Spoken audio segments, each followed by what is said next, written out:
Sabe aquela sensação de que o mundo desabou sobre você?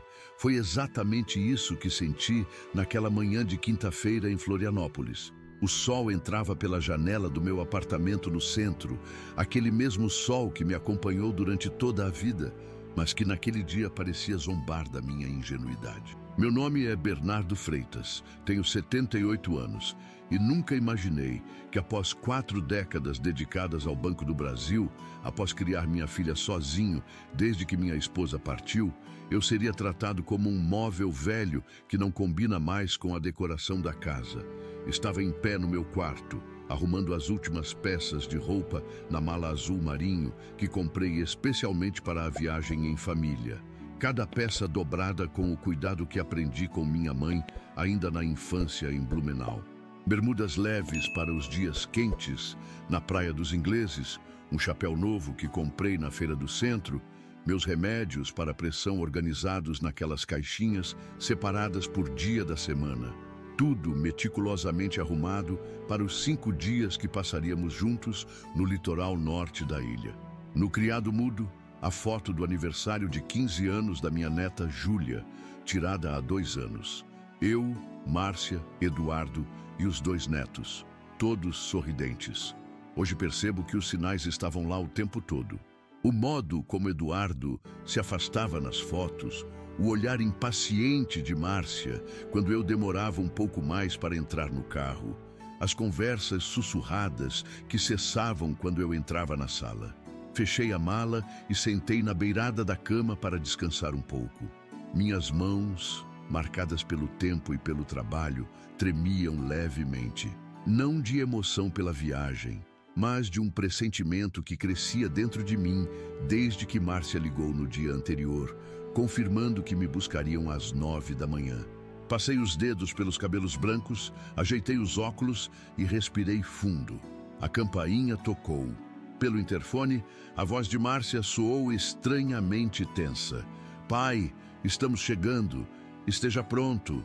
Respondi com aquela alegria típica de um pai que vai viajar com a família, sem saber que aquela seria a última vez que sentiria tal empolgação por muito tempo. Quando o elevador chegou ao térreo, vi o carro preto de Eduardo estacionado em frente ao prédio. Márcia estava do lado de fora, mexendo no celular. Nem levantou os olhos quando me aproximei com a mala. Aquele gesto, ou a ausência dele, deveria ter sido meu último aviso. "Bom dia, filha", disse animado enquanto o porteiro Jair me ajudava com a bagagem. Márcia finalmente olhou para mim. Seu rosto tinha uma expressão que conheci muitas vezes ao longo de seus 45 anos. A mesma que fazia quando criança, antes de me contar que havia quebrado algo valioso na casa. "Pai, temos que conversar", ela disse, abrindo a porta do carro. Entrei, sentindo o ar-condicionado gelado contra minha pele. Eduardo estava ao volante, olhando fixamente para frente, sem me cumprimentar. O silêncio dentro do veículo pesava toneladas. Eduardo deu a partida e, em vez de seguir para o norte da ilha, virou na direção oposta. "Aconteceu alguma coisa?", perguntei, segurando firme a alça da minha bolsa onde guardava os documentos e uma pequena reserva de dinheiro. Hábito que mantive da época em que trabalhava no banco. Márcia pigarreou, ajustou o cinto de segurança, fez tudo para evitar me olhar diretamente. "Pai, houve uma mudança de planos." Foi aí que começou. Cada palavra que saía da boca da minha filha era como um pequeno punhal. Primeiro, explicações vagas sobre preocupações com sua saúde durante a viagem. Depois, menções à necessidade de cuidados especializados. Por fim, a verdade nua e crua. "O Eduardo não quer você na viagem, pai. Ele acha que você vai atrasar nossos passeios, que vai cansar os meninos com suas histórias, que vai, ser um peso." Meu coração falhou uma batida. O mundo lá fora continuava. Pessoas caminhando, carros buzinando, a cidade pulsando. Mas dentro daquele carro, o tempo congelou. Olhei para minha filha, aquela menina que ensinei a andar de bicicleta, que consolei após o primeiro coração partido, que apoiei quando decidiu abrir seu próprio negócio. Aquela mulher que agora me olhava com uma mistura de vergonha e impaciência. E para onde estamos indo? Se perguntei, embora já soubesse a resposta. Para o Recanto dos Girassóis. É um lugar muito bom, pai. Tem atividades, atendimento médico, outros senhores e senhoras para você conversar. Será por pouco tempo, só durante a viagem. O Recanto dos Girassóis.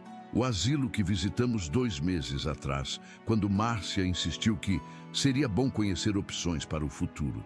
Eu deveria ter percebido naquele momento. Quando o carro parou em frente ao portão amarelo com o nome da instituição, senti um aperto no peito que não tinha nada a ver com minha pressão. Márcia desligou o celular e virou-se para mim. Já acertei tudo, pai. Sua estadia de 1 semana, um quarto individual, suas refeições especiais sem sal, vão cuidar bem de você. Olhei pela janela. Uma senhora de cabelos muito brancos estava sentada em um banco no jardim, olhando para o nada, com uma enfermeira ao lado, ajeitando um cobertor em seu colo, apesar do calor. Era isso que minha filha via quando olhava para mim? Um velho indefeso, um fardo, um problema a ser resolvido? Filha, disse com uma calma que nem eu sabia que possuía. Minha mala está pronta para a praia, não para um asilo. Márcia suspirou. Aquele suspiro de quem tem que explicar algo óbvio a uma criança. Pai, vai ser melhor assim.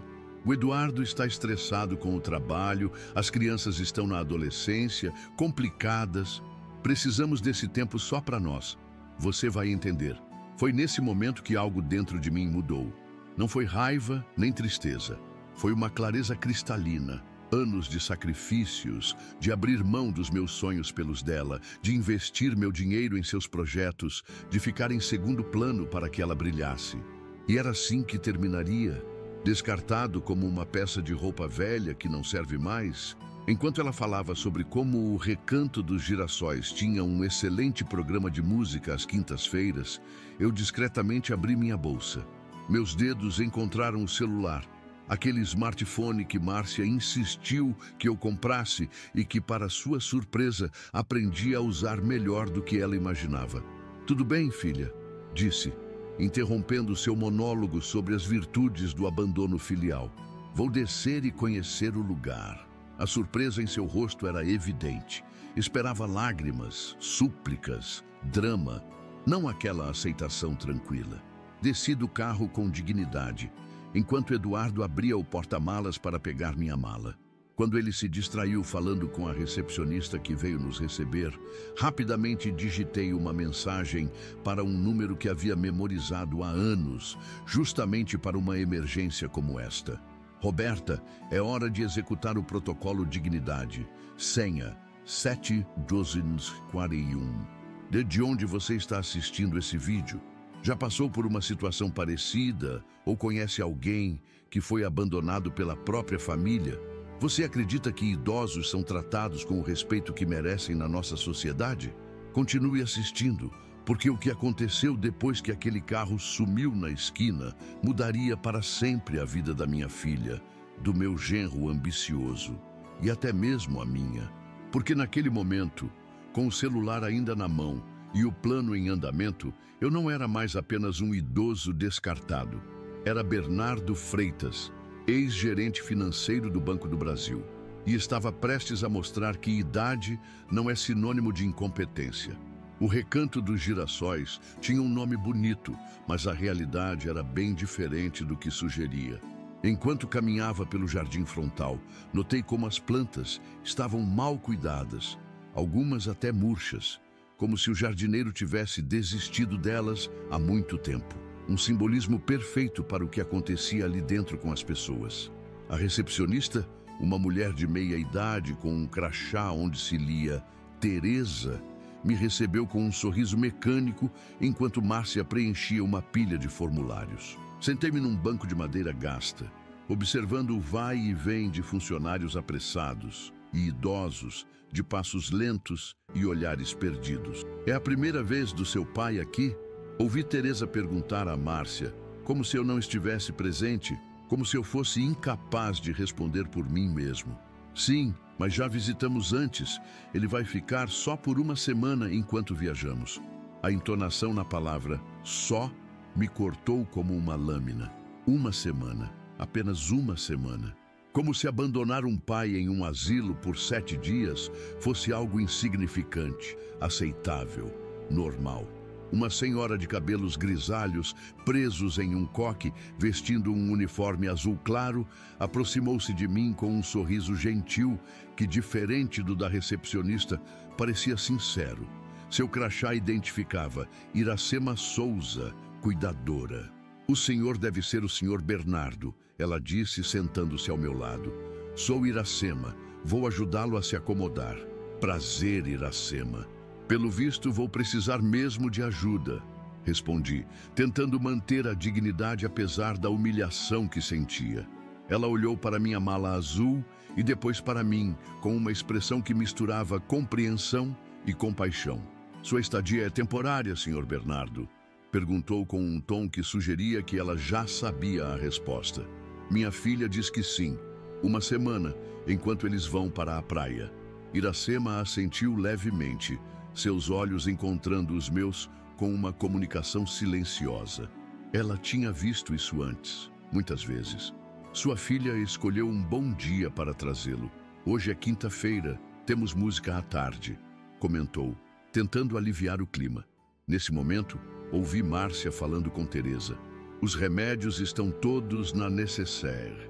Ele toma o da pressão pela manhã e o do colesterol à noite. E às vezes ele fica um pouco confuso. Então é bom verificar se tomou mesmo. Confuso? Eu? O homem que até 6 meses atrás ainda fazia a contabilidade pessoal dela porque ela não tinha cabeça para números? O absurdo daquela afirmação quase me fez rir, não fosse pela indignação. Márcia aproximou-se, segurando uma pasta com papéis. Pai, está tudo acertado. Vamos te deixar agora. Precisamos pegar a estrada antes do rush. Claro, filha, respondi com uma tranquilidade que a desconcertou. Aproveitem a viagem. A praia deve estar linda nesta época do ano. Ela hesitou como se esperasse choro, súplicas, uma cena. Mas não dei esse gosto a ela. Os anos no banco me ensinaram a esconder emoções quando necessário, e aquele momento exigia toda minha compostura.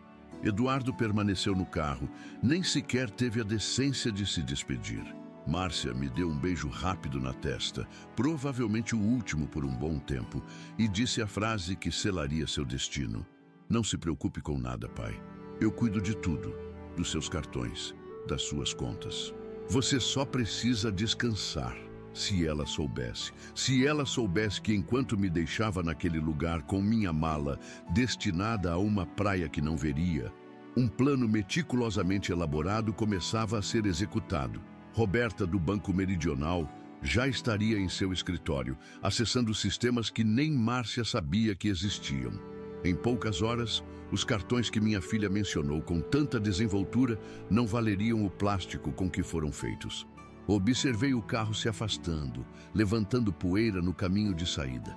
Ao meu lado, Iracema falava sobre horários de refeição e regras do recanto. Mas minha mente já estava longe, calculando os próximos passos. Vamos lá, senhor Bernardo. Vou mostrar seu quarto, disse Iracema, pegando minha mala. O quarto era exatamente como eu temia. Pequeno, impessoal, com uma cama de solteiro, um armário antigo, uma mesinha e uma janela que dava para os fundos do estabelecimento. As paredes brancas tinham manchas amareladas de umidade nos cantos. O chão de cerâmica estava limpo, mas gasto pelo tempo. Um crucifixo pendia sobre a cabeceira da cama. Uma tentativa de trazer algum conforto espiritual ao ambiente desolador. Não é o Copacabana Palace, mas é limpo, comentou Iracema, tentando amenizar minha evidente decepção. O banheiro é ali, compartilhado com o quarto ao lado. O senhor Clementino é seu vizinho, um senhor muito simpático. Agradeci a Iracema e pedi um momento sozinho.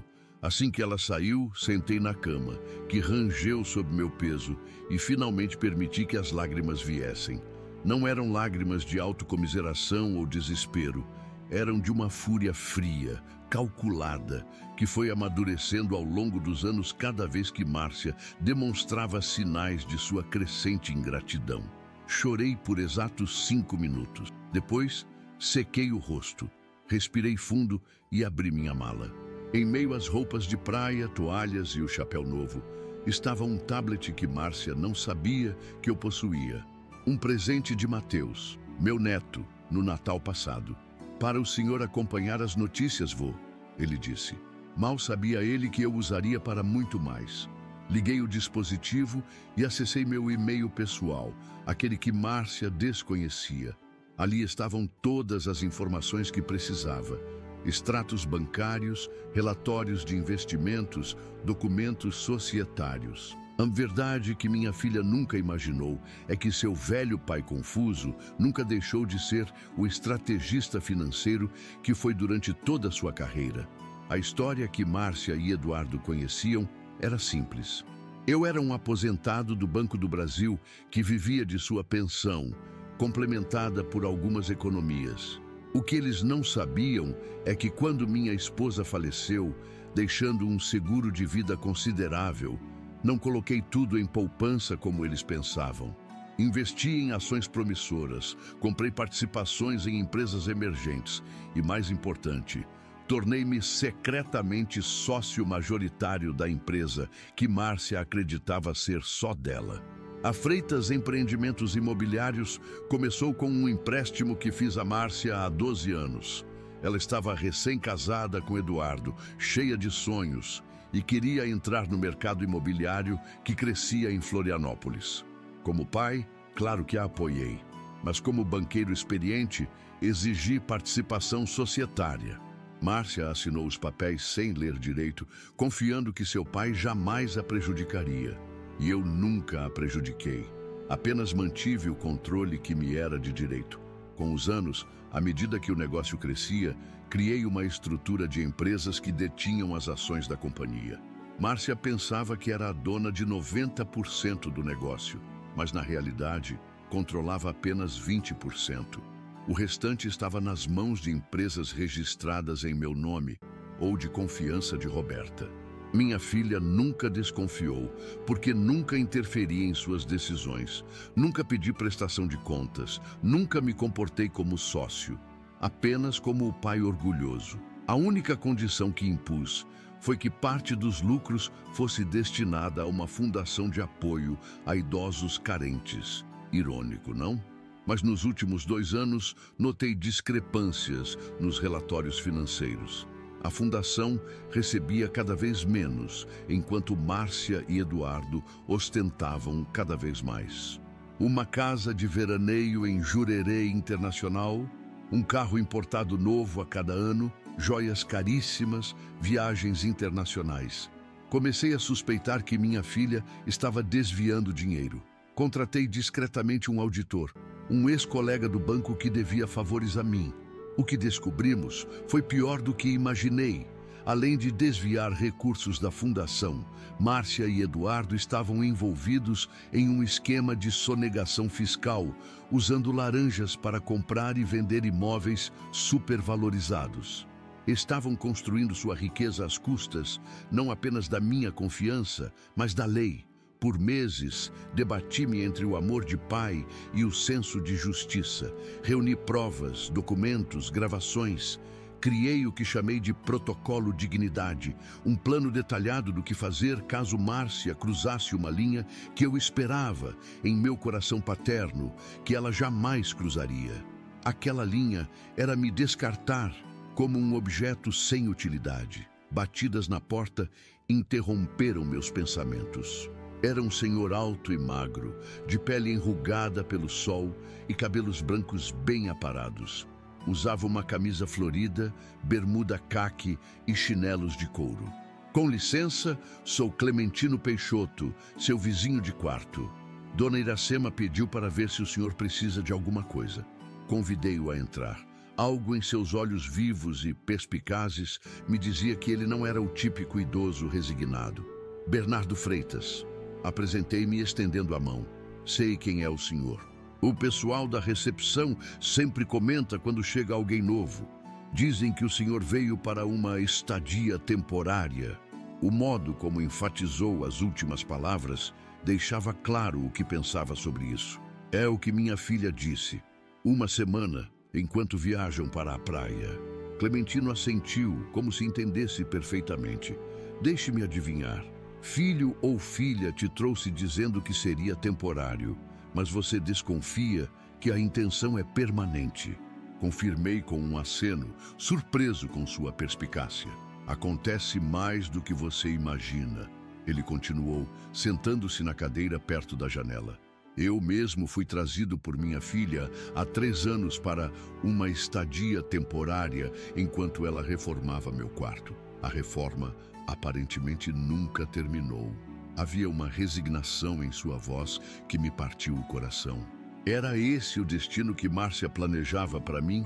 Ser esquecido em um asilo, recebendo visitas cada vez mais espaçadas, até me tornar apenas uma obrigação incômoda no Natal e aniversários? No meu caso, disse a Clementino com uma determinação que fez seus olhos brilharem, o temporário realmente será temporário, e minha filha aprenderá uma lição que nunca esquecerá.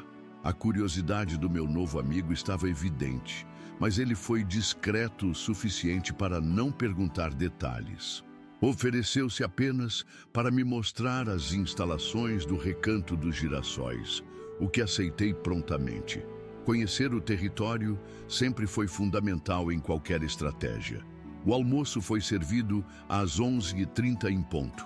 O refeitório era uma sala ampla com mesas coletivas, onde cerca de 20 idosos comiam em silêncio ou conversando em sussurros. A comida era institucional no pior sentido. Sem sal, sem tempero, sem vida. Uma sopa rala de legumes, arroz branco, frango cozido e gelatina de sobremesa. Sentei-me com Clementino, que me apresentou a outros 2 residentes. Dona Carmen, uma ex-professora primária de 84 anos, que estava ali há 5, e Sr. Paulo, um ex-motorista de ônibus de 77 anos, recém-chegado como eu. Como é a rotina aqui? Perguntei enquanto tentava dar algum sabor ao frango com um sachê de sal que tinha no bolso. Prática aparentemente comum entre os residentes mais rebeldes. Café às 7 horas, atividades às 9 horas, almoço às 11h30, descanso, mais atividades às 15 horas, jantar às 18 horas e recolher às 20 horas, recitou Dona Carmen como quem lê um manual militar. Aos domingos tem missa às 10 horas, segunda-feira é dia de bingo, terça é fisioterapia em grupo, quarta é artesanato, quinta, como hoje, é música, sexta é dia de filme, sábado é dia de visitas.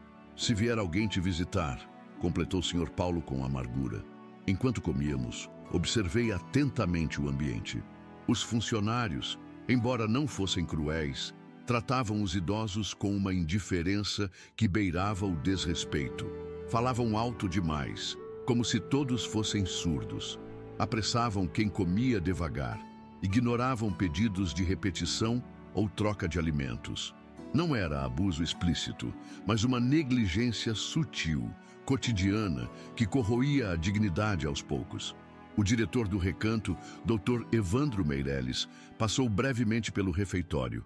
Um homem corpulento, de terno barato e perfume caro, cumprimentou alguns residentes pelo nome, mas seus olhos nunca se demoravam em ninguém.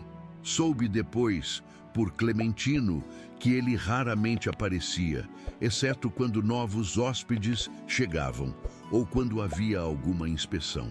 Após o almoço, durante o período de descanso obrigatório, voltei ao meu quarto para continuar meu plano. Meu celular vibrou com uma mensagem de Roberta. Primeira fase concluída. Todas as contas e cartões bloqueados. Eles devem estar chegando à Praia dos Ingleses agora. Prosseguimos para a fase 2? Respondi com um simples sim. A fase 2 envolvia enviar comunicados oficiais a todos os sócios, clientes e fornecedores da Freitas Empreendimentos, revelando a verdadeira estrutura societária da empresa e as irregularidades fiscais identificadas. Também incluía um comunicado à Receita Federal e ao Ministério Público com todas as provas que havíamos coletado. Enquanto aguardava notícias, decidi participar da atividade musical da tarde, mais para observar os outros residentes do que por interesse real. No salão de atividades, Um violeiro local tocava músicas regionais, enquanto alguns idosos cantavam timidamente. Outros apenas olhavam para o vazio, perdidos em lembranças ou simplesmente desconectados da realidade ao seu redor. Sentei-me ao lado de Dona Carmen, que segurava um livreto com letras de canções folclóricas, mas não cantava. "Não gosta de música?" perguntei. "Adorava", respondeu com um sorriso triste. "Cantava no coral da igreja por 40 anos, mas aqui, depois de um tempo, você perde a vontade de cantar." Suas palavras me atingiram profundamente. Seria esse o destino de todos ali? Perder gradualmente tudo que os definia como pessoas. Seus gostos, suas paixões, sua essência? Meu celular vibrou novamente. Eram 16h20. Uma notificação de um aplicativo de monitoramento que instalei no celular de Márcia, com sua permissão, claro, quando ela era mais jovem e eu precisava garantir sua segurança. Ela nunca se preocupou em removê-lo, provavelmente esquecendo sua existência. A notificação mostrava uma chamada para o gerente do banco, que certamente informaria que as contas estavam bloqueadas por ordem judicial. Às 16h40, recebi a primeira ligação. No visor, o nome Márcia piscava insistentemente. Deixei tocar até cair na caixa postal. Ela ligou novamente, e novamente. Na quarta tentativa, atendi. "Pai, pelo amor de Deus, o que está acontecendo? Os cartões não funcionam, as contas estão bloqueadas, não conseguimos fazer o check-in no hotel." A voz de Márcia estava entre o pânico e a raiva.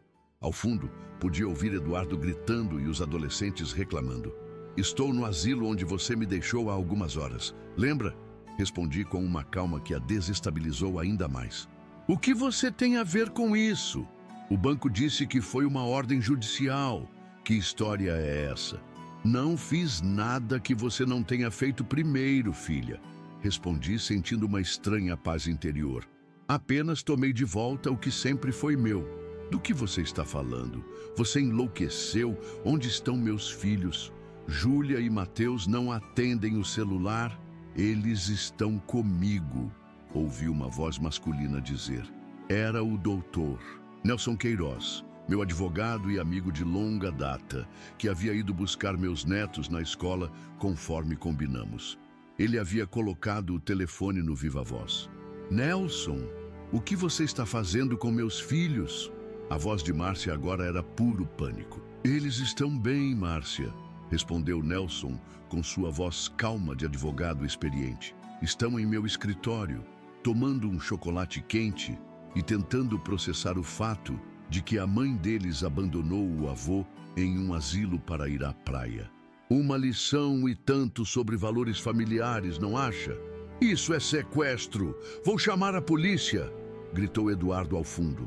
"Por favor, faça isso!" respondeu Nelson com um leve tom de diversão. "Será interessante explicar às autoridades o abandono de idoso, que é crime previsto no Estatuto do Idoso, além das fraudes fiscais e desvios de recursos que documentamos meticulosamente nos últimos meses. Tenho certeza que a polícia terá muito interesse nisso tudo." Houve um silêncio do outro lado da linha. Então a voz de Márcia, agora embargada pelo choro. "Pai, vamos conversar. Podemos resolver isso em família. Não precisamos de..." "Família?" interrompi. "Você lembrou que somos família quando me deixou naquele asilo? Quando disse que seu marido não me queria na viagem? Quando planejou se livrar do velho como se eu fosse um móvel que não combina mais com a decoração da sua casa?" O silêncio do outro lado da linha foi eloquente. "Assista ao noticiário daqui a 1 hora, filha. E lembre-se desta lição. Respeito não tem preço e algumas dívidas precisam ser pagas." Desliguei o telefone, sentindo um misto de tristeza e determinação. Não havia alegria em punir minha própria filha, mas havia uma necessidade profunda de justiça, não apenas para mim, mas para todos os idosos que, diferente de mim, não tinham os meios para se defender do abandono. Iracema apareceu na porta do salão de atividades, procurando por mim com uma expressão preocupada. "Senhor Bernardo, tem um advogado na recepção dizendo que veio buscá-lo. Isso procede ou devo chamar a segurança?" Levantei-me, ajeitando minha camisa. Procede sim, Iracema. Minha estadia aqui foi mais curta do que minha filha planejou. Antes de sair, virei-me para Clementino, Dona Carmen e Sr. Paulo, que observavam a cena com olhos arregalados. Não se preocupem, amigos. Não vou me esquecer de vocês.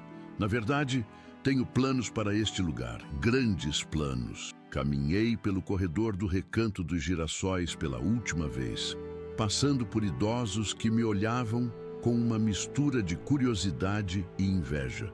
Para eles, eu era o sortudo que estava sendo resgatado depois de apenas algumas horas. Eles não sabiam que meu resgate não era fruto da sorte, mas de anos de planejamento meticuloso e da firme determinação de não aceitar ser descartado quando me tornei inconveniente. Na recepção, Nelson me aguardava junto com meus netos. Júlia correu para me abraçar, seus olhos vermelhos de tanto chorar. Mateus ficou para trás, o rosto uma máscara de confusão e raiva juvenil. "Vô, o que está acontecendo?" perguntou Júlia. "Por que a mãe te deixou aqui?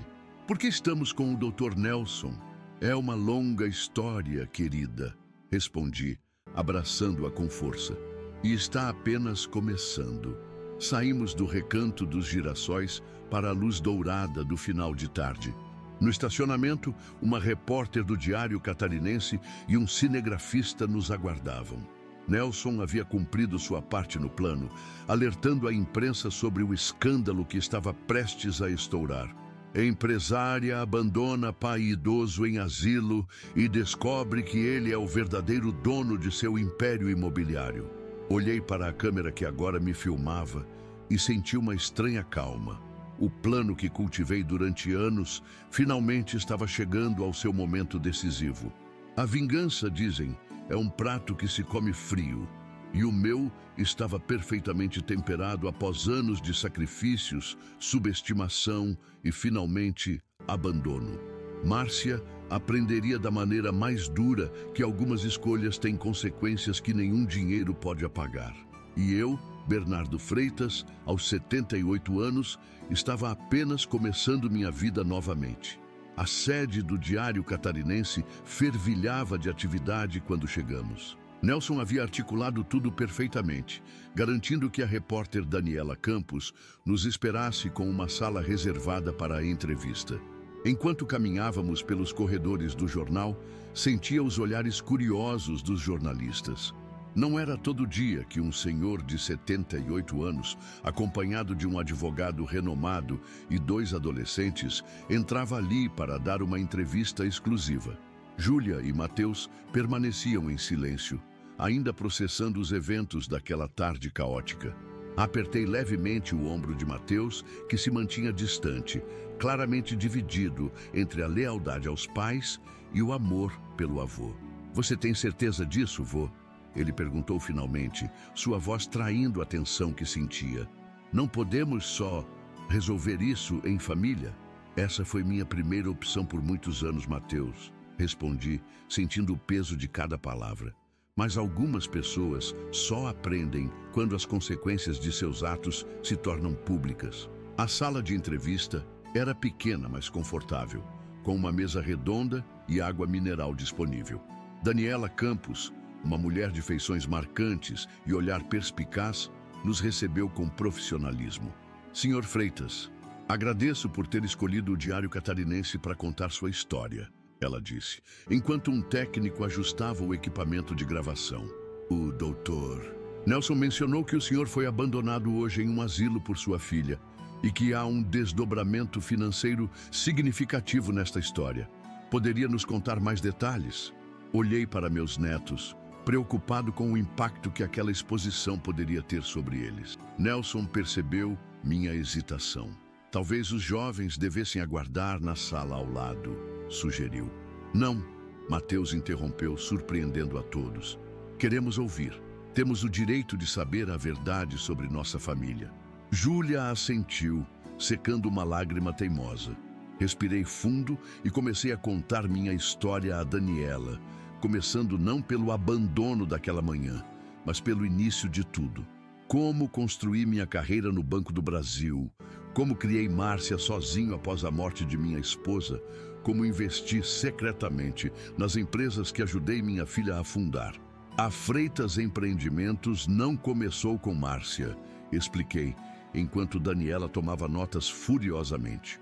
Começou com um empréstimo meu, com meus contatos no mercado financeiro, com meu conhecimento. Eu poderia ter fundado a empresa em meu nome, mas quis dar a ela a oportunidade de construir algo, de se sentir realizada. E ela não sabia que o senhor era o verdadeiro dono? Perguntou Daniela, claramente fascinada. Ela sabia que eu era sócio, mas não que eu detinha o controle majoritário através de outras empresas. Foi uma precaução que tomei, nunca pretendendo usá-la, apenas como um seguro. Um seguro contra o quê, exatamente? Contra exatamente o que aconteceu hoje, contra ser descartado quando me tornasse inconveniente. Contei então sobre o protocolo Dignidade, o plano que elaborei para reaver o controle de meus bens caso fosse abandonado. Expliquei como documentei ao longo dos anos as fraudes fiscais e desvios que Márcia e Eduardo começaram a cometer, sempre esperando que eles voltassem atrás, que percebessem o erro antes que fosse tarde demais. Então, o que aconteceu hoje foi apenas o gatilho, Daniela perguntou, compreendendo a dimensão da história. Exato. Quando me vi sentado naquele asilo, com uma mala preparada para a praia, ouvindo minha filha dizer que o marido dela não me queria na viagem, algo se quebrou dentro de mim. Não era mais apenas sobre dinheiro ou controle, era sobre dignidade. Enquanto falava, notei a expressão de Mateus mudando gradualmente. A confusão e a raiva inicial davam lugar a uma compreensão dolorosa. Júlia, por outro lado, segurava minha mão com força, como se temesse que eu desaparecesse. E o que exatamente o senhor fez após ser deixado no asilo? Perguntou Daniela. Ativei o plano que preparei há anos, uma mensagem para minha gerente de confiança no banco, que imediatamente congelou todas as contas e cartões. Outra para meu advogado, que já tinha em mãos todos os documentos necessários para formalizar meu controle sobre as empresas e denunciar as irregularidades às autoridades competentes. O rosto de Daniela se iluminou com aquele brilho característico de jornalistas que sabem que estão diante de uma grande história. E seus netos? Como eles se envolveram nisso? Júlia respondeu antes que eu pudesse abrir a boca. Estávamos na escola quando tudo aconteceu. Achávamos que o vovô viria conosco para a praia.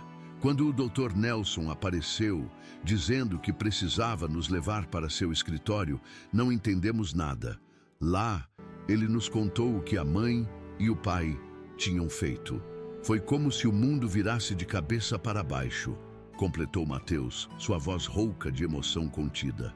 Sempre vimos o vovô como só um velhinho legal que nos dava presentes no Natal. Nunca imaginamos que ele era, bem, um gênio financeiro que controlava tudo nos bastidores. Sorri ao ouvir o termo gênio financeiro. Exagerado, mas tocante vindo do meu neto adolescente, que normalmente me via apenas como o velho que não entendia seus videogames. E agora o que acontece? Daniela perguntou, fechando seu bloco de notas. Agora vem a parte mais difícil, respondeu Nelson, assumindo o papel de porta-voz legal. Estamos registrando oficialmente o controle do Sr. Bernardo sobre a Freitas Empreendimentos. Congelamos todos os bens da empresa até que uma auditoria completa seja realizada. E estamos encaminhando ao Ministério Público as provas de sonegação fiscal e uso de laranjas em operações imobiliárias. Isso significa que sua filha pode enfrentar processo criminal? Daniela dirigiu a pergunta a mim, seus olhos demonstrando uma compaixão surpreendente. Senti o peso daquela realidade atingir-me como um soco no estômago. Era minha filha de quem estávamos falando. A menina que um dia segurou minha mão para atravessar a rua, que chorou em meu ombro quando teve o coração partido pela primeira vez, que me fez avô. Sim, respondi finalmente, a voz mais baixa do que pretendia. E essa é a parte mais dolorosa do plano. Mas algumas lições precisam ser aprendidas, mesmo que machuquem. A entrevista foi ao ar no telejornal daquela noite, com uma chamada sensacionalista que me fez estremecer. Vingança do vovô. Idoso abandonado em asilo revela ser o verdadeiro dono do império imobiliário da filha. Assistimos à matéria no apartamento de Nelson, para onde fomos após sair da emissora. Júlia e Mateus ficaram em silêncio durante toda a reportagem, processando a exposição pública da família. Quando terminou, Mateus se levantou abruptamente e saiu para a varanda. Fui atrás dele. "Está tudo bem, filho?" Perguntei, sabendo perfeitamente que nada estava bem. "Como pode estar bem, vô?" Ele respondeu, olhando para as luzes da cidade. "Meus amigos vão ver isso, a escola inteira. Todo mundo vai saber que meus pais, que eles são pessoas que cometeram erros." Completei suavemente, como todos nós. Mas abandonar o próprio pai em um asilo? Sonegar impostos? Isso não são apenas erros, são crimes. A indignação juvenil de Mateus era tocante. Aos 15 anos, ele ainda via o mundo em preto e branco, sem os infinitos tons de cinza que a vida adulta nos ensina a reconhecer. Sim, são crimes e terão consequências, mas sua mãe continua sendo sua mãe, Mateus. Eduardo continua sendo seu pai. O que fizeram não anula o amor que sentem por vocês. Que tipo de amor é esse? Ele rebateu, lágrimas finalmente escapando. Que tipo de exemplo eles estão dando? Que quando alguém se torna inconveniente, você simplesmente o descarta? Abracei meu neto, sentindo seus soluços contra meu peito. Era um abraço que não trocávamos há anos, desde que ele decidiu que estava grande demais para demonstrações públicas de afeto. "É por isso que estou fazendo isso, filho. Não apenas por mim, mas por vocês também. Para que aprendam que respeito e dignidade são valores inegociáveis, especialmente quando se trata de família." Enquanto consolava Mateus, meu celular vibrou no bolso. Era uma mensagem de Roberta. "Fase 3 concluída. Todas as contas empresariais agora estão sob seu controle exclusivo. Márcia e Eduardo estão bloqueados de todos os sistemas. O que fazemos agora?" Não respondi imediatamente. A fase 4 do plano seria a mais dolorosa. A formalização das denúncias criminais que poderiam levar Márcia e Eduardo à prisão. Estava realmente preparado para ver minha filha atrás das grades? Meu telefone tocou. Era Márcia. Depois de horas ignorando suas ligações, decidi atender. "Pai, pelo amor de Deus!" Sua voz estava irreconhecível pelo choro. "O que você está fazendo conosco? O mundo inteiro está vendo aquela reportagem. Meus clientes, nossos amigos, todos estão ligando. Eduardo está surtando aqui." "Onde vocês estão?" perguntei, mantendo a voz calma. "Numa pousada de beira de estrada nos ingleses. Foi o único lugar que conseguimos ficar sem cartão de crédito." "Pai, você precisa parar com isso. Podemos conversar, resolver tudo em família." Havia um certo prazer amargo em ouvir Márcia subitamente interessada em resolver tudo em família. Mas não era momento para vinganças mesquinhas. "Traga Eduardo até o escritório do Nelson amanhã às 10 horas. E Márcia, venha preparada para assumir responsabilidades." Desliguei antes que ela pudesse protestar. Mateus me olhava com uma expressão difícil de decifrar. "Você vai perdoá-los?" perguntou, um tom de decepção em sua voz. "Perdão e responsabilização são coisas diferentes, Mateus. Eles precisam enfrentar as consequências de seus atos. Mas sim, eventualmente, espero encontrar espaço para o perdão também." Naquela noite, deitado na cama de hóspedes do apartamento de Nelson, não consegui dormir. As imagens do dia não paravam de girar em minha mente. A expressão de Márcia ao me deixar no asilo, os olhares vazios dos idosos abandonados, os rostos chocados dos meus netos ao descobrirem a verdade, as câmeras do jornal capturando nossa história para o consumo público. Havia um gosto amargo de vitória em minha boca. Sim, eu havia retomado o controle.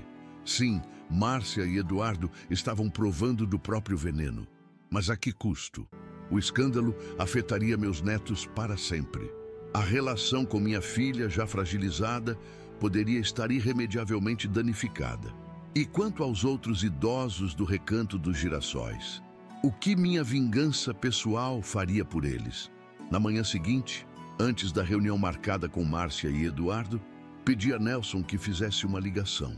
Quero comprar o Recanto dos Girassóis, anunciei, surpreendendo até meu advogado experiente. Comprar o asilo? Por quê? Ele perguntou, ajustando os óculos como sempre fazia quando algo o surpreendia. Porque vi como aquele lugar é administrado, vi como tratam os idosos ali e, principalmente, vi que para muitos deles não há esperança de sair como eu saí. Estão condenados a terminar seus dias naquele lugar, esquecidos por suas famílias. Quero mudar isso. Nelson sorriu, aquele sorriso raro que reservava para momentos de genuína admiração. Bernardo Freitas, você nunca deixa de me surpreender. Cuidarei disso pessoalmente. Às 10 horas em ponto, a secretária de Nelson anunciou a chegada de Márcia e Eduardo. Optei por recebê-los na sala de reuniões principal, sentado à cabeceira da mesa, com Nelson à minha direita e meus netos à esquerda. Queria que eles vissem que esta não era apenas uma disputa entre pai e filha, mas uma questão que afetava toda a família. Márcia entrou primeiro, quase irreconhecível. Seus cabelos sempre impecáveis estavam desgrenhados, o rosto marcado por uma noite de choro, as roupas amassadas, provavelmente as mesmas da véspera. Eduardo vinha logo atrás, a postura defensiva, o rosto fechado em uma máscara de raiva contida. Júlia! Mateus! Márcia correu para abraçar os filhos, mas ambos recuaram instintivamente. Foi como ver um tapa em câmera lenta atingindo o rosto de minha filha. Sentem-se, por favor, instruiu Nelson, profissional como sempre. Quando todos estavam acomodados, fiz um sinal para que Nelson começasse. Ele abriu uma pasta e retirou vários documentos. Senhorita Freitas, senhor Cavalcante, estamos aqui para discutir a reestruturação da Freitas Empreendimentos e as implicações legais das irregularidades fiscais documentadas nos últimos 3 anos. Que irregularidades! Isso é absurdo! Eduardo interrompeu, o rosto vermelho de indignação. Vamos processar vocês por difamação e sequestro. Levaram nossos filhos sem autorização. Eduardo, cala a boca, Márcia disse subitamente, a voz carregada de uma resignação que nunca ouvi antes. Ela olhou diretamente para mim, seus olhos, tão parecidos com os de sua mãe, marejados de lágrimas. Pai, eu não sei nem por onde começar. Que tal pelo começo? Sugeri, mantendo a voz firme, mas não cruel. Por que me deixou naquele asilo ontem? Márcia baixou os olhos, incapaz de sustentar meu olhar. Foi ideia do Eduardo, ela murmurou. Não coloque isso em mim, Eduardo protestou. Você concordou. Disse que seria melhor para todos. Melhor para quem? Perguntei, olhando de um para o outro. O silêncio que se seguiu foi ensurdecedor. Vocês sabem o que vi naquele asilo nas poucas horas que estive lá? Continuei. Vi pessoas que um dia foram professores, engenheiros, médicos, motoristas de ônibus, pessoas que construíram este país, que criaram filhos, que pagaram impostos, agora abandonadas como objetos sem valor, porque se tornaram inconvenientes para suas famílias. Fiz uma pausa, sentindo a emoção subir pela garganta. Pensei que tinha criado você melhor do que isso, Márcia. Pensei que os valores que tentei te ensinar significavam algo. Pai, Ela começou, mas as palavras pareciam lhe faltar. Não estamos aqui para julgamentos morais, interrompeu Eduardo, recuperando a compostura. Estamos aqui para resolver questões legais. O que vocês querem? Nelson interveio, a voz profissional mascarando o desprezo que sentia. O Sr. Freitas está retomando o controle total da Freitas Empreendimentos.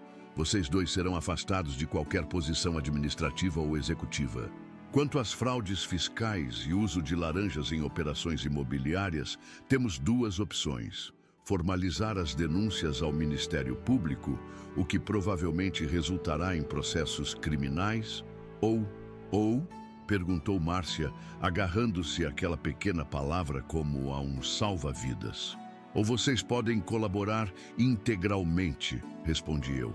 Confessar as irregularidades à Receita Federal, pagar os impostos devidos com multas, reorganizar a empresa sob supervisão e, principalmente, fiz uma pausa deliberada garantindo que tinha a atenção total de ambos.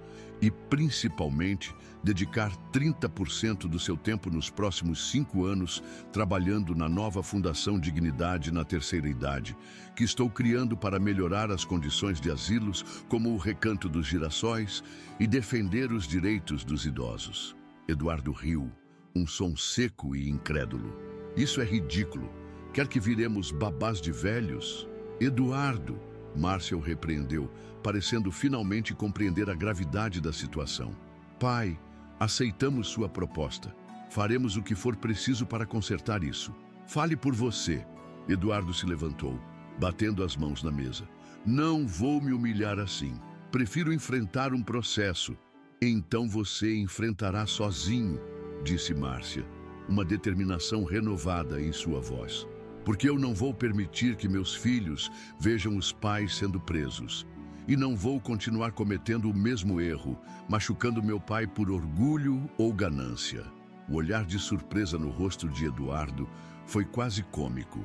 Ele claramente não esperava que Márcia o abandonasse naquele momento crítico. Você vai se arrepender disso, ele ameaçou, pegando seu casaco. Todos vocês... Quando Eduardo bateu a porta ao sair, um silêncio pesado caiu sobre a sala. Júlia foi a primeira a quebrá-lo, levantando-se para abraçar a mãe.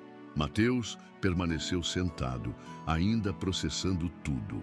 O que acontece agora? Perguntou Márcia, segurando a mão da filha como se temesse que ela também pudesse deixá-la. Agora começamos a reconstruir, respondi. Não o que tínhamos antes. Isso se foi para sempre. Mas algo novo, algo melhor, baseado em honestidade e respeito mútuo. Olhei para meus netos, para minha filha, para Nelson, e senti uma estranha paz me envolver. O plano que cultivei por anos havia funcionado, mas não exatamente como imaginei. Não se tratava apenas de vingança ou justiça, era sobre transformação. A minha, a de Márcia, a dos meus netos e talvez, de alguma pequena forma, a de uma sociedade que aprende lentamente a valorizar seus idosos. Naquela tarde, enquanto assinávamos os primeiros documentos da reestruturação empresarial, recebi uma mensagem de Clementino, meu breve amigo do asilo. Soube pelas notícias. Você é um herói para nós aqui. Não se esqueça da gente. Nunca, respondi, com a certeza de quem finalmente encontrou um propósito maior do que a própria dor. Na verdade, estou apenas começando. As semanas seguintes foram como viver em um furacão de emoções e decisões difíceis. A história do vovô Vingador, como a imprensa me apelidou, viralizou para muito além de Florianópolis. Recebi ligações de jornalistas de São Paulo, Rio de Janeiro e até de uma emissora internacional. Todos queriam ouvir sobre o aposentado que deu o troco na filha ingrata. Recusei a maioria das entrevistas. Não queria transformar nossa tragédia familiar em espetáculo, mas também sabia que a exposição servia a um propósito maior: trazer à tona a discussão sobre abandono de idosos no país. 3 dias após a reunião no escritório de Nelson, Márcia mudou-se para um apartamento alugado perto do meu. Eduardo, como esperado, recusou-se a colaborar e seguiu com um advogado próprio, iniciando um processo de divórcio litigioso. Meus netos ficaram comigo temporariamente, enquanto Márcia organizava sua nova vida. Numa manhã de sábado, enquanto preparava café na cozinha, fui surpreendido por Júlia, que apareceu com olhos inchados de choro. "O que foi, querida?" perguntei, servindo uma xícara de café com leite para ela. "As pessoas na escola estão sendo horríveis, vovô", ela confessou, sentando-se à mesa. "Ontem, uma menina perguntou se eu também abandonaria meus pais quando eles ficassem velhos. Outros ficam me mostrando as notícias no celular, como se eu não soubesse o que aconteceu. Sentei-me ao lado dela, sentindo o peso de minhas ações sobre os ombros frágeis de minha neta de 17 anos. Sinto muito, Júlia. Nunca quis que você e Mateus sofressem com isso. Ela balançou a cabeça, enxugando as lágrimas com a manga do pijama. Não estou culpando você, vovô. A mãe e o pai mereceram. É só que é difícil ser a filha dos vilões da história. Aquilo me atingiu profundamente. Em minha busca por justiça, havia inadvertidamente colocado meus netos no centro de uma tempestade. Eles não eram apenas espectadores, eram personagens involuntários de um drama público. Seus pais não são vilões, Júlia, disse suavemente. São pessoas que cometeram erros como todos nós e estão pagando por esses erros agora. A mãe, sim, ela corrigiu. O pai só está tentando fugir da responsabilidade, como sempre. Havia uma amargura na voz de Júlia que me surpreendeu. Percebi que o comportamento de Eduardo havia afetado os filhos muito antes deste episódio. Talvez minha intervenção, embora traumática, estivesse apenas trazendo à superfície problemas que já existiam há tempos. O que você acha de darmos uma entrevista juntos? Sugeri de repente. Não para falar sobre os erros da sua mãe ou do seu pai, mas para contar uma história diferente, sobre aprendizado, sobre consequências, sobre reconstrução familiar. Os olhos de Júlia se iluminaram com a ideia. Sempre a mais comunicativa da família, ela tinha um talento natural para expressar sentimentos em palavras. Podemos incluir a mãe? Acho que seria importante ela participar também. Concordei, admirado com a maturidade de minha neta. Enquanto outros adolescentes buscariam distância do escândalo, ela queria enfrentá-lo de frente, transformando-o em algo construtivo. Márcia aceitou o convite com surpresa e gratidão. Entramos em contato com Daniela Campos, que prontamente organizou uma entrevista exclusiva para o domingo seguinte. Seria transmitida em rede estadual, com potencial para repercutir nacionalmente. O dia da entrevista chegou com uma ansiedade palpável entre nós. Márcia passou a manhã toda escolhendo o que vestir, preocupada com a imagem que passaria. Escolheu algo simples, sem os acessórios caros que costumava ostentar. Uma camisa branca básica e calça jeans. Queria parecer autêntica, disse. Não a empresária arrogante que a mídia retratava. O estúdio da emissora estava montado para criar um ambiente íntimo, com poltronas dispostas em semicírculo. Daniela nos recebeu com a mesma postura profissional, mas havia um brilho diferente em seu olhar. Ela sabia que estava prestes a capturar um momento raro de reconciliação pública. Senhor Bernardo, senhorita Márcia, Júlia, agradeço por aceitarem este convite. Ela começou quando as câmeras foram ligadas. Nas últimas semanas, o Brasil conheceu a história de vocês através de manchetes sensacionalistas. Hoje, gostaríamos de ouvir a história por trás dessas manchetes. Inês, fui o primeiro a falar, explicando não apenas o abandono no asilo, mas todo o contexto que levou a aquele momento. Falei sobre como a sociedade trata seus idosos, sobre como o envelhecimento muitas vezes nos torna invisíveis, sobre como lutei contra essa invisibilidade. O que fiz não foi apenas por vingança, expliquei, olhando diretamente para a câmera. Foi um grito de existência, de mostrar que ainda estou aqui, que ainda tenho valor, que ainda mereço respeito. Quando chegou a vez de Márcia, ela surpreendeu a todos com sua honestidade brutal. Eu falhei como filha, admitiu, a voz embargada. Falhei como ser humano. Deixei o dinheiro, o status social e a influência do meu marido nublarem meus valores. Esqueci das lições mais importantes que meu pai me ensinou. O que te levou a tomar a decisão de deixá-lo no asilo? Perguntou Daniela, com gentileza, mas firmeza. Márcia respirou fundo antes de responder. Foi uma série de pequenas decisões, na verdade. Cada vez que ignorei um comentário depreciativo do Eduardo sobre meu pai. Cada vez que priorizei um jantar de negócios sobre um almoço de domingo em família. Cada vez que me incomodei porque meu pai não se encaixava no nosso círculo social. Até que chegou um ponto em que abandoná-lo pareceu apenas a próxima etapa lógica desse distanciamento. Suas palavras eram dolorosas, mas havia uma honestidade crua nelas que tocou até mesmo Daniela, cujos olhos marejaram brevemente. Júlia falou sobre como foi descobrir o que os pais haviam feito, sobre o bullying na escola, sobre como estava tentando processar tudo isso. O que mais me machucou não foi descobrir que meus pais abandonaram meu avô, ela disse com uma maturidade surpreendente. Foi perceber que eles poderiam fazer isso com qualquer pessoa que se tornasse um inconveniente, incluindo eu ou meu irmão, um dia. A entrevista durou quase 2 horas, muito além do tempo inicialmente planejado. Ao final, Daniela fez a pergunta que estava na mente de todos os espectadores. E agora? O que vem a seguir para a família Freitas? Olhei para Márcia, depois para Júlia, e respondi: reconstrução. Não voltaremos a ser a família que éramos antes. Isso é impossível, mas estamos construindo algo novo, baseado em valores mais sólidos, e expandindo nossa definição de família para incluir todos aqueles que, como eu, quase foram descartados pela sociedade. Foi quando revelei publicamente pela primeira vez meu plano de transformar o Recanto dos Girassóis em um centro modelo de convivência para idosos e de criar a Fundação Dignidade na terceira idade. Quero transformar essa experiência dolorosa em algo positivo, expliquei.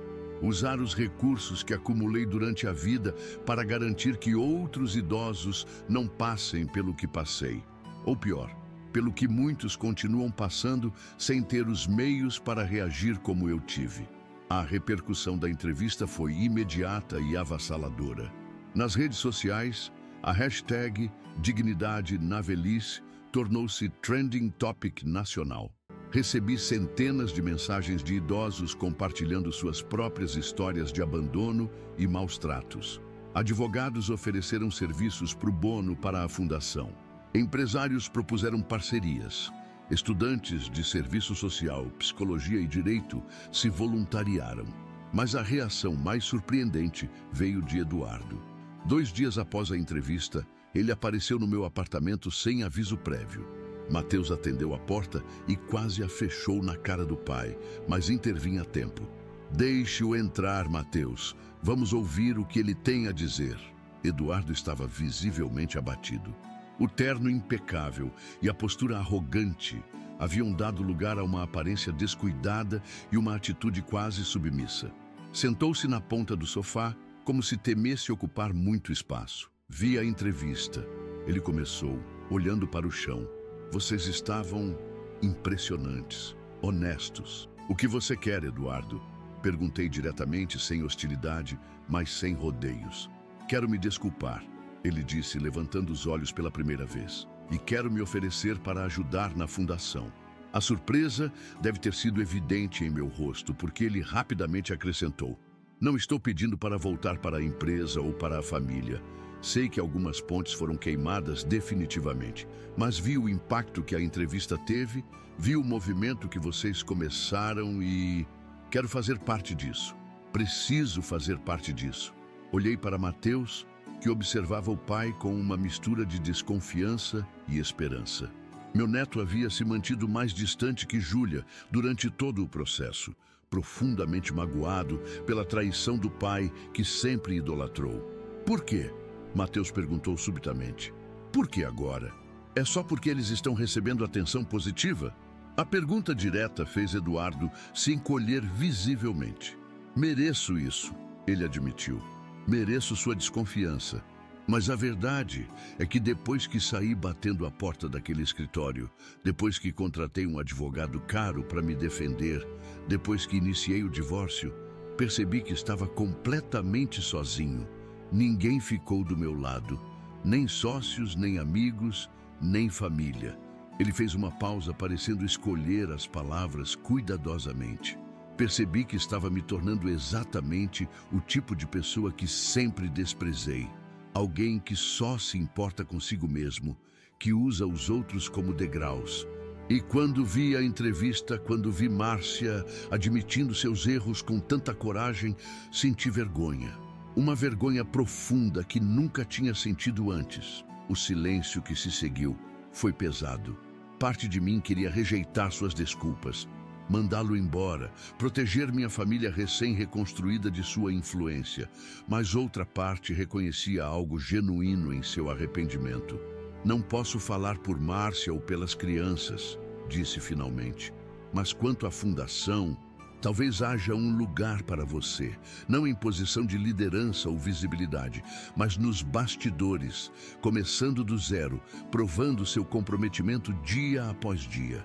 Os olhos de Eduardo se iluminaram com algo que parecia gratidão genuína. É mais do que mereço, ele disse simplesmente. Mais tarde naquele dia, após Eduardo sair, encontrei Mateus na varanda, olhando pensativamente para o horizonte. O que você acha? Perguntei, juntando-me a ele. Sobre seu pai querer ajudar. Não sei, ele respondeu honestamente.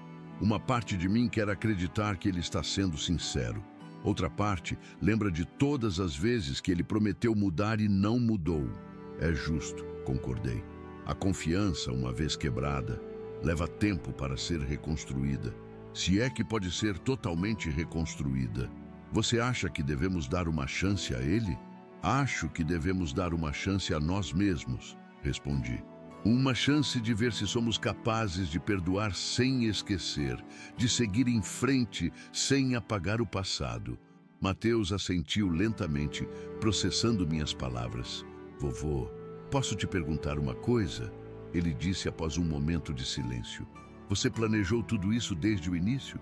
Quando eles te deixaram no asilo, você já sabia que acabaria criando uma fundação, dando entrevistas, mudando vidas? Sorri com a perspicácia do meu neto. Não, Mateus. Planejei a retomada do controle financeiro. Planejei a exposição das fraudes. Planejei até a reconciliação com sua mãe.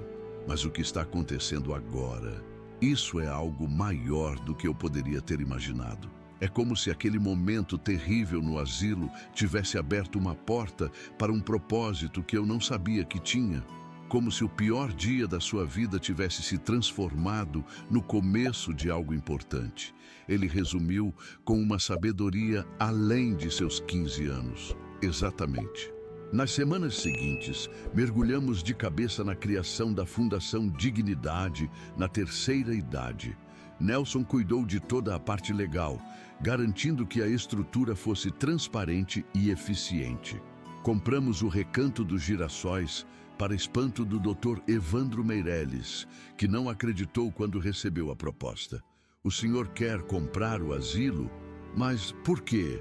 Ele perguntou, claramente confuso com o interesse súbito no estabelecimento que administrava com tão pouco cuidado. Porque acredito que todos merecem envelhecer com dignidade, Dr. Evandro.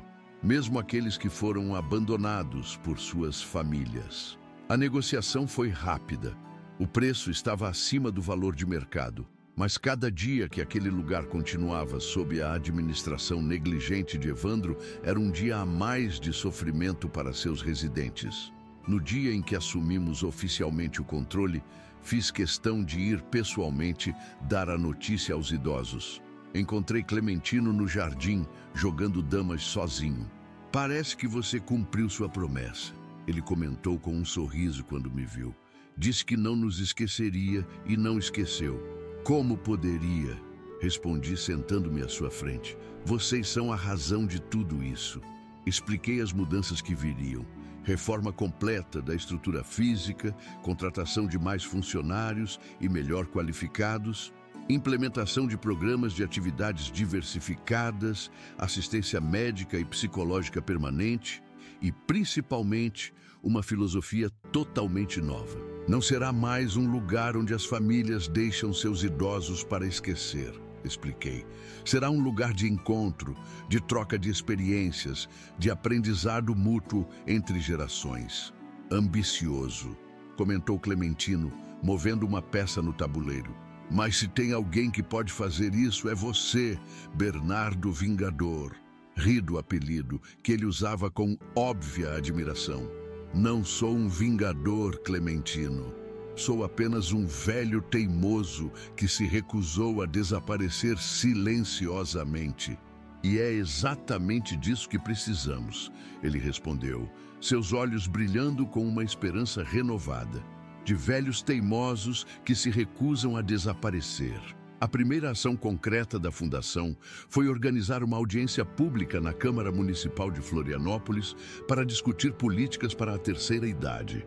Para minha surpresa, o evento lotou. Estavam presentes não apenas idosos e familiares, mas também estudantes, profissionais de saúde, assistentes sociais, políticos locais e, é claro, a imprensa. Subir ao palco para abrir o evento foi um dos momentos mais desafiadores da minha vida. Nunca fui de falar em público. Durante toda a minha carreira no banco, preferi trabalhar nos bastidores. Mas ali, diante de centenas de pessoas esperando minhas palavras, senti uma responsabilidade que superava qualquer desconforto pessoal. Bom dia a todos. Meu nome é Bernardo Freitas. Tenho 78 anos. Sou aposentado do Banco do Brasil, pai de uma filha, avô de 2 netos e há pouco mais de um mês fui abandonado em um asilo. A menção ao abandono gerou um murmúrio na plateia, apesar de ser uma história já amplamente conhecida. Mas não estou aqui para falar sobre minha história pessoal.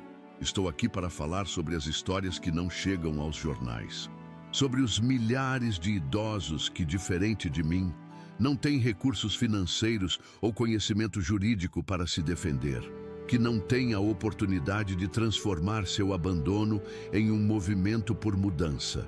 Falei por quase meia hora, apresentando dados sobre abandono de idosos, sobre a precariedade dos asilos, sobre a invisibilidade social da terceira idade. Encerrei com um apelo.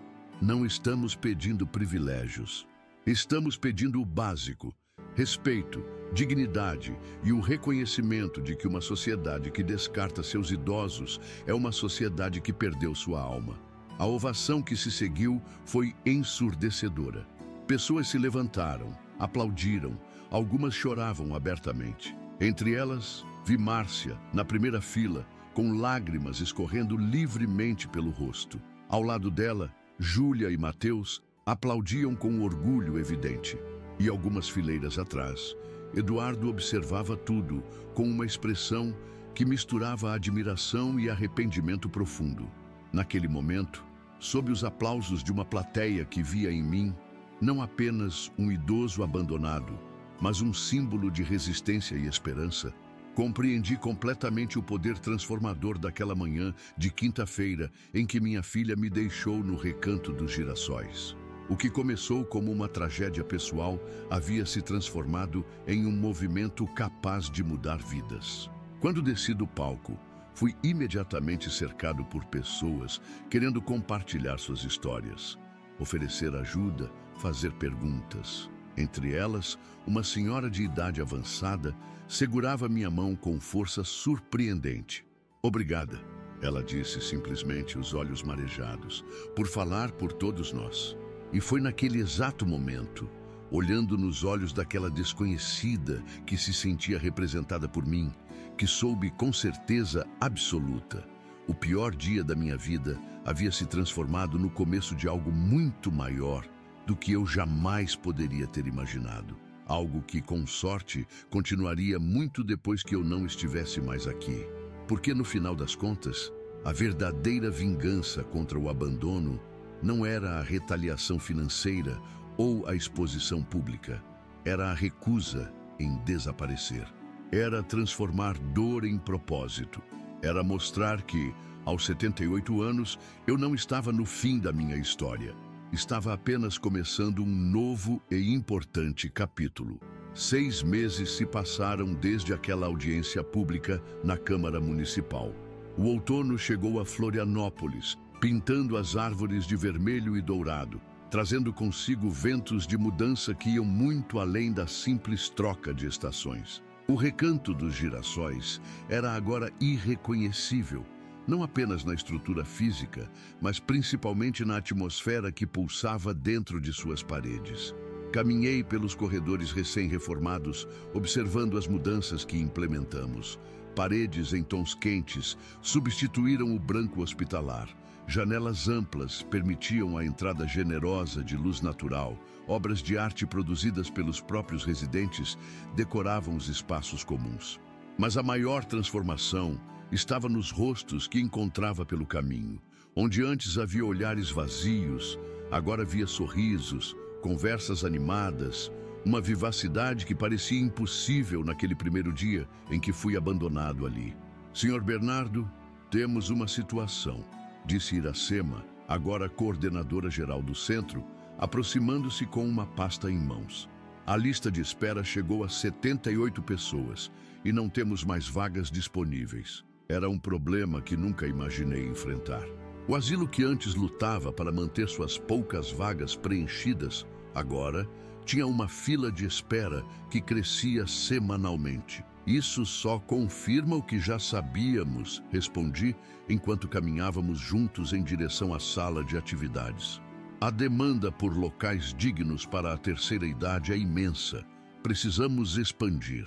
A sala de atividades, antes um espaço melancólico onde idosos eram depositados para passar o tempo, agora fervilhava de vida. Um grupo praticava yoga adaptada, guiado por uma instrutora voluntária. Outro aprendia informática básica com adolescentes do colégio vizinho. Um programa de troca intergeracional que se tornou um dos maiores sucessos da nossa iniciativa. Em um canto, Clementino, meu primeiro amigo naquele lugar, ensinava xadrez para Mateus, que vinha religiosamente 2 vezes por semana após a escola. A amizade improvável entre o adolescente e o ex-pescador se fortaleceu ao ponto de Mateus começar a gravar as histórias marítimas de Clementino para um projeto escolar sobre memória oral. Cheque-mate em 3 jogadas, jovenzinho. Ouvi Clementino dizer com aquele sorriso maroto que se tornara sua marca registrada desde que assumimos o recanto. Ainda tem muito que aprender. Você trapaceou de novo, seu velho esperto. Mateus respondeu com uma gargalhada, sem qualquer traço da amargura que carregava meses atrás. A cena aqueceu meu coração. Ver meu neto interagindo naturalmente com idosos, tratando-os como iguais, como pessoas com valor e conhecimento a compartilhar, era exatamente a mudança cultural que eu esperava promover com a fundação. Senhor Bernardo, ligação para o senhor na sala da administração, informou um dos funcionários. É da Secretaria Estadual do Desenvolvimento Social. Na sala da administração, antigo reino do negligente Dr. Evandro e agora um espaço colaborativo onde decisões eram tomadas com participação de funcionários e residentes, atendi o telefonema que mudaria mais uma vez o curso da nossa história. Senhor Freitas, aqui é a doutora Luísa Menezes, secretária estadual. Acompanhamos com muito interesse o trabalho que vocês vêm desenvolvendo no Recanto dos Girassóis. Gostaríamos de propor uma parceria para replicar seu modelo em outros 5 municípios do estado. A proposta era ambiciosa. O governo estadual forneceria os imóveis e parte do financiamento, enquanto nossa fundação seria responsável pela metodologia, treinamento de pessoal e supervisão técnica. Era a oportunidade de expandir nosso impacto para muito além de Florianópolis, atingindo centenas de idosos em situação de vulnerabilidade. Precisaríamos de uma resposta até o final da semana, concluiu a secretária. Sei que é pouco tempo para uma decisão tão importante, mas há uma janela orçamentária que precisamos aproveitar. Entendo perfeitamente, doutora Luísa. Terá nossa resposta até sexta-feira, garanti, a mente já calculando as implicações logísticas e financeiras do projeto. Ao desligar, percebi que precisaria de ajuda para avaliar adequadamente a proposta. Ironicamente, a pessoa mais capacitada para analisar os aspectos financeiros era justamente quem havia me abandonado naquele lugar meses atrás.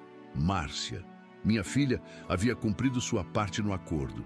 Trabalhava diariamente na fundação, lidando principalmente com a parte administrativa e financeira, utilizando suas habilidades empresariais para uma causa que realmente importava. A princípio relutante e envergonhada, aos poucos encontrou não apenas redenção, mas propósito genuíno no trabalho. Decidi visitá-la em seu novo apartamento aquela noite. Era um lugar modesto, completamente diferente da mansão em Jurerê Internacional, onde vivia com Eduardo. A simplicidade do ambiente refletia a transformação interna que ela vinha experimentando. Pai, que surpresa boa! Ela me recebeu com um abraço sincero, algo que havia se tornado natural novamente entre nós, após meses de reconstrução dolorosa da confiança. Preciso da sua ajuda, Márcia, disse, depois de aceitar o café que ela me ofereceu. Temos uma oportunidade que pode mudar tudo. Enquanto explicava a proposta da secretaria, observei o rosto de minha filha, onde antes veria apenas cálculos de lucros e oportunidades de autopromoção. Agora via uma avaliação genuína dos benefícios sociais, dos desafios éticos, do impacto real na vida de pessoas vulneráveis.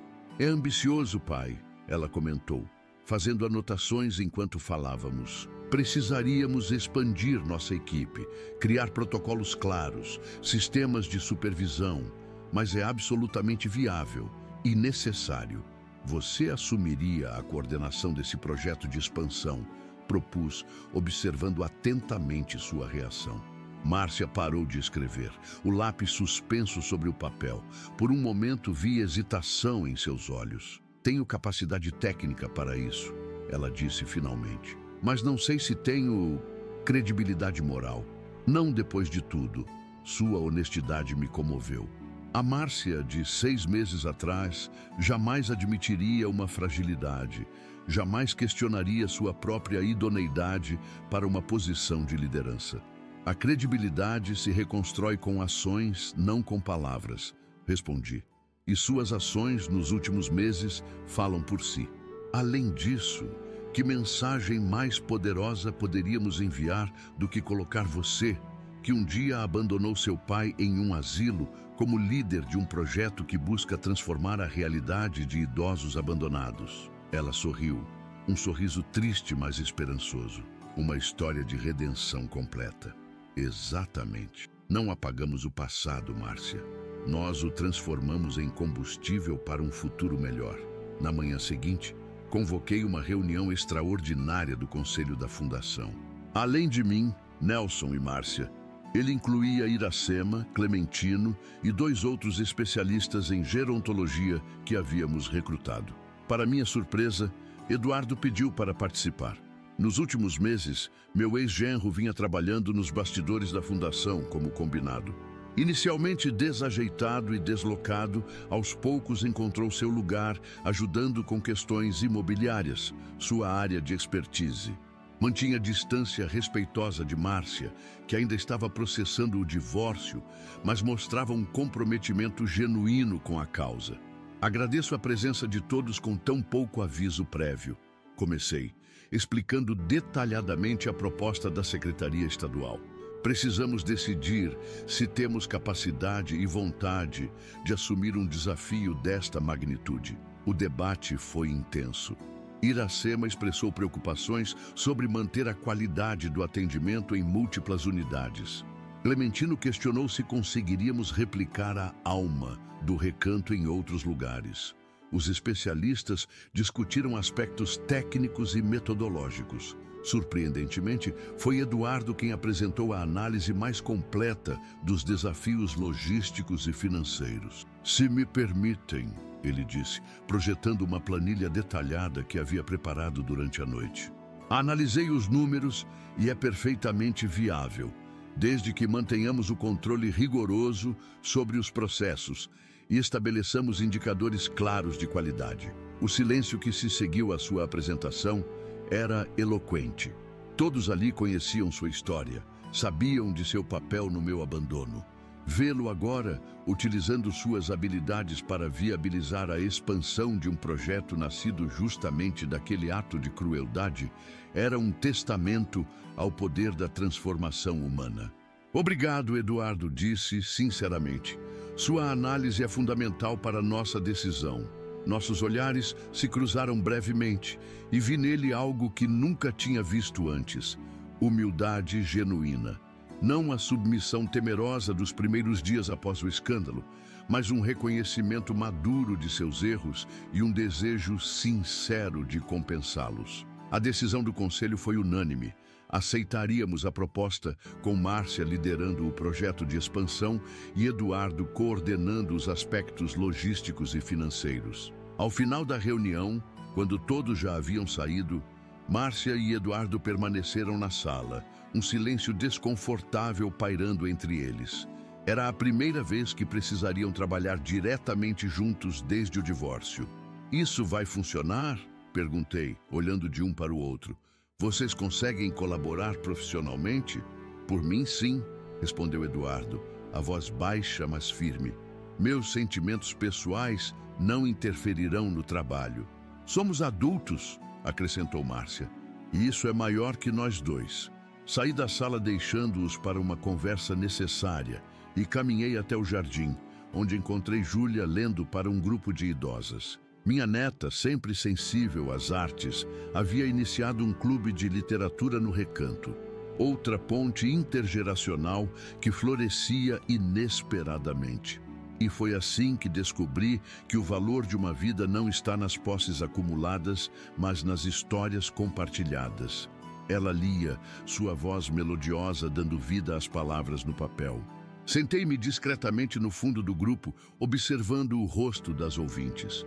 Mulheres de 70, 80, 90 anos, com rugas que contavam histórias de alegrias e dores, de amores e perdas, de uma vida inteira de experiências que nossa sociedade tão frequentemente desvaloriza. Nos olhos delas, via não a resignação que encontrei no meu primeiro dia no Recanto, mas um brilho renovado de quem se sente novamente parte do mundo. Júlia me viu e sorriu, sem interromper a leitura. Naquele sorriso havia orgulho, não apenas do avô que transformou o abandono em propósito, mas também de si mesma, da jovem mulher que estava se tornando, capaz de enxergar valor onde outros viam apenas decrepitude. Naquela noite, recebi uma ligação inesperada. Era Daniela Campos, a repórter que havia acompanhado nossa história desde o início. "Senhor Bernardo, tenho uma proposta para o senhor", ela disse após os cumprimentos iniciais. "Estamos produzindo um documentário sobre abandono de idosos no Brasil e gostaríamos que o senhor fosse nosso personagem principal. Não apenas contando sua história pessoal, mas mostrando como transformou uma experiência traumática em um movimento de mudança social." A ideia de expor ainda mais minha história pessoal me causou um certo desconforto inicial. Mas então pensei em todos os Clementinos, Carmens e Paulos espalhados pelo país, abandonados em asilos sem recursos ou possibilidade de reagir como eu reagira. "Aceito, Daniela, mas com uma condição. Quero que o documentário mostre não apenas minha história, mas a de outros idosos. Quero que dê voz àqueles que normalmente não são ouvidos." "Era exatamente o que tínhamos em mente", ela respondeu, o entusiasmo evidente em sua voz. "Pensamos em um formato onde sua história seria a espinha dorsal, mas conectada a muitas outras realidades pelo país." Nas semanas seguintes, a equipe de Daniela acompanhou nosso cotidiano na fundação, filmando não apenas entrevistas formais, mas principalmente momentos espontâneos de interação entre idosos, funcionários, familiares e voluntários. Captaram a transformação física e emocional do Recanto, as reuniões de planejamento para a expansão estadual, os desafios diários de cuidar de pessoas em situação de vulnerabilidade. O momento mais tocante das filmagens aconteceu quando visitamos o primeiro dos 5 novos centros que implementaríamos, em parceria com o governo estadual.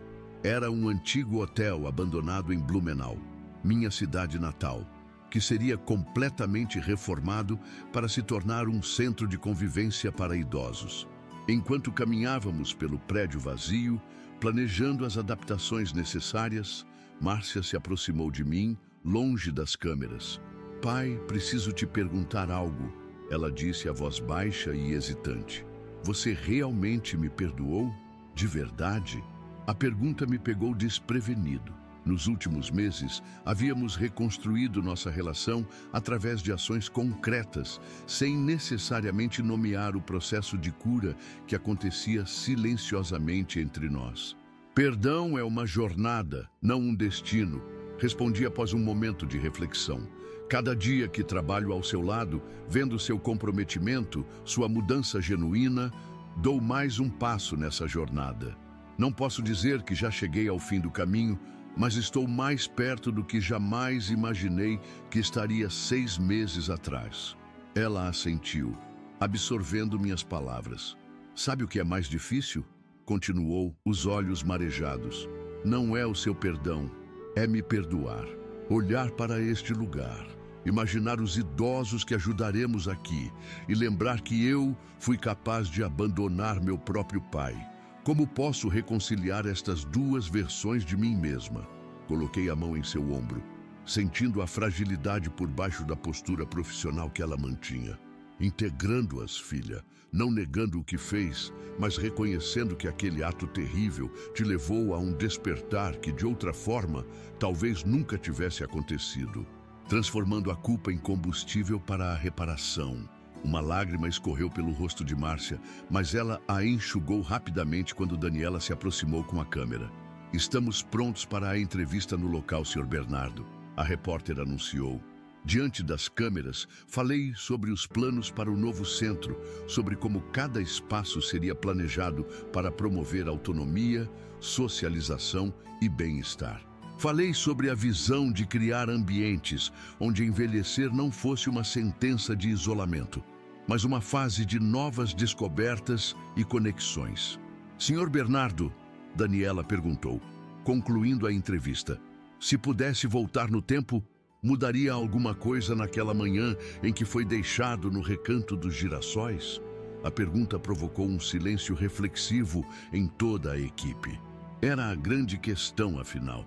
Eu desejaria que aquele abandono nunca tivesse acontecido. Não, respondi com uma certeza que surpreendeu até a mim mesmo. Aquele foi o pior dia da minha vida, mas também foi o catalisador de tudo isso que estamos construindo. Sem aquela dor, sem aquela humilhação, talvez eu nunca tivesse descoberto este propósito. Talvez centenas de idosos continuassem abandonados em lugares sem dignidade. Talvez minha própria filha nunca tivesse a oportunidade de transformar-se na pessoa que está se tornando. Fiz uma pausa, olhando ao redor para o espaço vazio que em breve se encheria de vida. Nossa sociedade trata o envelhecimento como uma tragédia a ser evitada a todo custo. Mas e se, em vez disso, começarmos a vê-lo como uma fase de transformação, de sabedoria, de novas possibilidades? Foi preciso que eu fosse abandonado aos 78 anos para descobrir que ainda tinha muito a oferecer ao mundo. Que ironia, não? Mas também que bênção. O documentário intitulado Recomeços estreou 3 meses depois em um festival de cinema nacional e logo foi adquirido por uma plataforma de streaming. O impacto foi imediato e profundo. Recebemos centenas de mensagens de filhos reconciliando-se com pais idosos, de pessoas revisitando seus preconceitos sobre envelhecimento, de instituições buscando reformular suas práticas.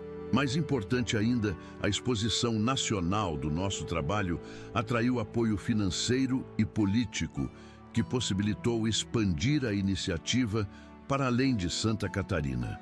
No espaço de 1 ano, o que começou como minha reação a um abandono pessoal transformou-se em um movimento nacional pela dignidade na velhice. Em uma tarde tranquila, sentado no jardim do Recanto com Clementino, refletíamos sobre a jornada inesperada que vivemos. Quem diria, hein, Bernardo? Ele comentou, movendo uma peça no tabuleiro de xadrez entre nós. Quando você chegou aqui naquele dia, com a mala preparada para a praia, jamais imaginei que acabaríamos mudando tantas vidas. Nem eu, meu amigo, nem eu. Sabe o que mais me impressiona? Continuou Clementino, seus olhos astutos fixos nos meus. Não é o que você fez por todos nós, é o que você fez por sua filha. Como assim? Você transformou uma história de traição em uma história de redenção. Deu a ela a chance de tornar-se uma pessoa melhor. Isso, meu amigo, exige mais coragem do que bloquear cartões de crédito e retomar empresas. Sorri com a perspicácia de meu amigo. De fato, perdoar Márcia, permitir que ela participasse da reconstrução, dar-lhe a oportunidade de transformar sua vergonha em propósito. Talvez tenha sido o gesto mais revolucionário em toda essa jornada. Checkmate, anunciou Clementino, derrubando meu rei com um movimento certeiro. De novo? Protestei com uma risada. Você trapaceia, tenho certeza. Não, meu amigo, ele respondeu com um sorriso sereno. Eu apenas aprendi como você, que mesmo aos 82 anos, ainda temos muitos movimentos surpreendentes para fazer no tabuleiro da vida. Olhando para o céu azul de Florianópolis, para os idosos que agora passeavam livremente pelos jardins bem cuidados do Recanto, para minha filha que conversava animadamente com um grupo de voluntários, senti uma paz profunda. O abandono que sofri, a dor que experimentei, o plano de vingança que executei, tudo havia se transformado em algo muito maior do que jamais poderia ter imaginado. Tinha 79 anos agora. E pela primeira vez em muito tempo, olhava para o futuro não com apreensão, mas com esperança. Porque havia descoberto, da maneira mais inesperada, que nunca é tarde demais para recomeçar. Nunca é tarde demais para transformar dor em propósito. Nunca é tarde demais para mostrar ao mundo que envelhecer não significa desaparecer. Pode significar, na verdade, finalmente se encontrar. Chego ao final desta história que começou com uma mala preparada para a praia e terminou com uma revolução na forma como tratamos nossos idosos. Meu nome é Bernardo Freitas, tenho 79 anos e há um ano atrás jamais imaginaria que estaria aqui compartilhando como transformei o pior dia da minha vida no começo de algo extraordinário. O abandono naquele asilo foi como um terremoto que abalou os alicerces da minha existência. Quando Márcia me deixou no Recanto dos Girassóis com a desculpa de que Eduardo não me queria na viagem, senti uma mistura de humilhação, raiva e tristeza que nunca havia experimentado antes. Mas foi justamente dessa tempestade emocional que nasceu minha determinação de não apenas recuperar o controle da minha vida, mas de usar meus recursos e conhecimentos para ajudar aqueles que, diferente de mim, não tinham como se defender. O bloqueio dos cartões de crédito e a retomada do controle das empresas foram apenas o começo. O verdadeiro milagre aconteceu depois. A reconciliação dolorosa, mas necessária com minha filha, o envolvimento dos meus netos na causa, a transformação do Recanto dos Girassóis em um centro modelo de convivência para idosos, a criação da Fundação Dignidade na Terceira Idade, a expansão para outros municípios, o documentário que levou nossa mensagem para todo o país. Mas nada disso se compara à transformação que vi nos olhos de idosos como Clementino, Dona Carmen e Senhor. Paulo, pessoas que haviam sido descartadas pela sociedade e que redescobriram seu valor, sua voz, seu lugar no mundo. Ou a mudança que presenciei em Márcia, que transformou vergonha e arrependimento em propósito e compromisso genuíno.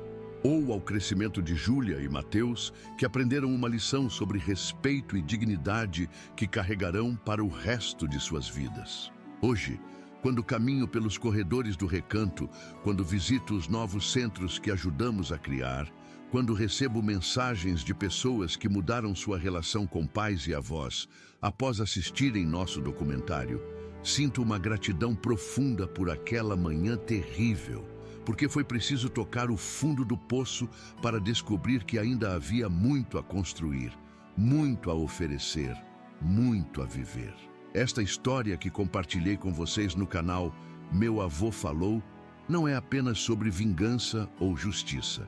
É sobre transformação, sobre como a dor pode se tornar propósito, sobre como nunca é tarde demais para recomeçar, sobre como a velhice não é o fim, mas pode ser o início de algo extraordinariamente significativo. Se você chegou até aqui, peço que reflita.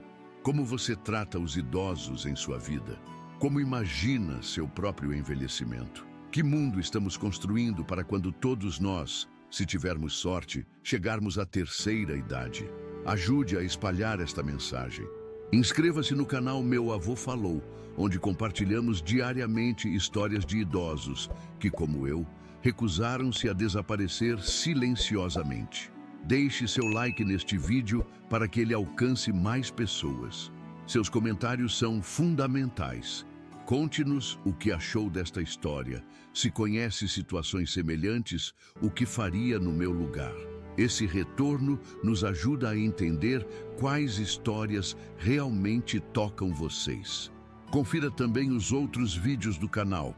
Temos relatos emocionantes de pessoas que enfrentaram abandono, preconceito e dificuldades, mas encontraram forças para transformar suas realidades. E se puder, considere contribuir com o Valeu Demais, nossa forma de doação que nos ajuda a cobrir os custos de produção destes vídeos diários. Produzir conteúdo de qualidade exige recursos e sua contribuição, por menor que seja, faz toda a diferença para mantermos este canal no ar e continuarmos dando voz a quem raramente é ouvido. De Florianópolis para todo o Brasil, este é Bernardo Freitas. Lembrando que envelhecer não é desaparecer, é muitas vezes finalmente se encontrar. Que minha história inspire você a valorizar os idosos em sua vida e a perceber que, independente da idade, sempre é tempo de recomeçar, de transformar, de fazer a diferença. Até o próximo vídeo do Meu Avô Falou, onde continuaremos mostrando que nossas rugas carregam não apenas história, mas também infinitas possibilidades de futuro. Um grande abraço e muito obrigado por me ouvir até aqui.